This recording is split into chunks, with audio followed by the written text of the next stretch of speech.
பல வருடங்களுக்கு முன் ஒரு அடர்ந்த காடில் சுசுவரன் என்ற ஒரு ஏழை வேட்டைக்காரன் வாழ்ந்தான். அவன் தினமும் விலங்குகளை வேட்டையாடி குடும்பத்துக்குத்தான் உணவு தேடி வாழ்ந்தான். அவனுக்கு தவம், வழிபாடு, கடவுள் என எதுவும் தெரியாது.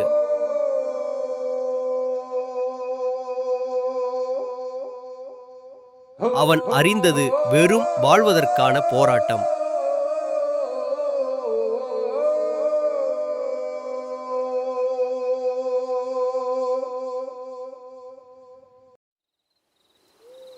ஒரு மாலை ஒரு மான் பிடிக்க வேண்டும் என்று நினைத்து ஒரு பில்வ மரத்தில் ஏறி இரவில் மரத்திலேயே காத்திருந்தான்.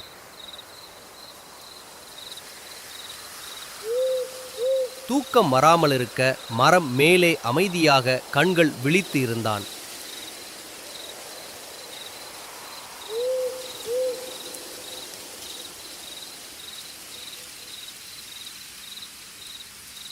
ஆனால் அவனுக்கு தெரியாமல் அந்த பில்வ மரத்தின் கீழே ஒரு சிவலிங்கம் இருந்தது.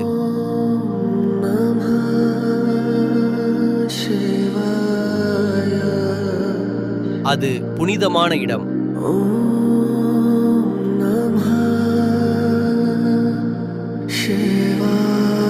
ஆனாலும் வேட்டைக்காரனுக்கு அது தெரியவில்லை.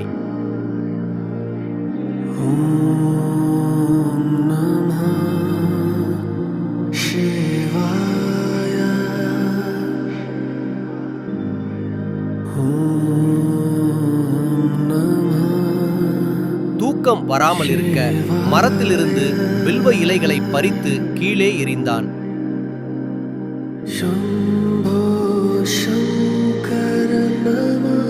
ஆனால் அவன் அறியாமலே அந்த வில்வ இலைகள் நேராக சிவலிங்கத்தின் மேல் விழுந்தன.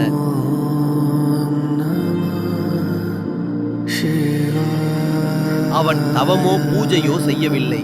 ஆனாலும் அவன் செயல் உண்மையான ஒரு வணக்கமாக மாறியது.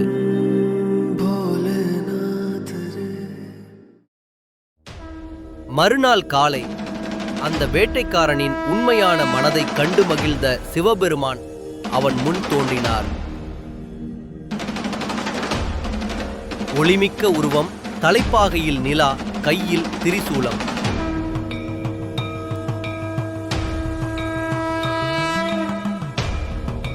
வேட்டைக்காரன் அதிசயத்துடன் வணங்கி நின்றான்.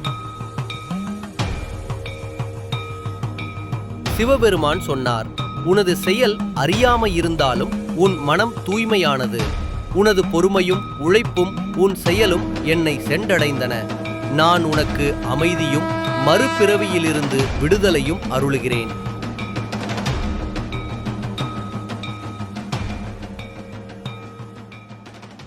இந்த கதை நமக்கு ஒரு விஷயத்தை சொல்கிறது. நம் செயல் அறிந்ததா என்பதை அல்ல, மனதின் தூய்மைதான் கடவுள் பார்க்கிறார். உண்மை மனதுடன் செயல் செய்தால் கூட அது இறைவனை சென்றடையும். ஓம் நமச்சிவாயா.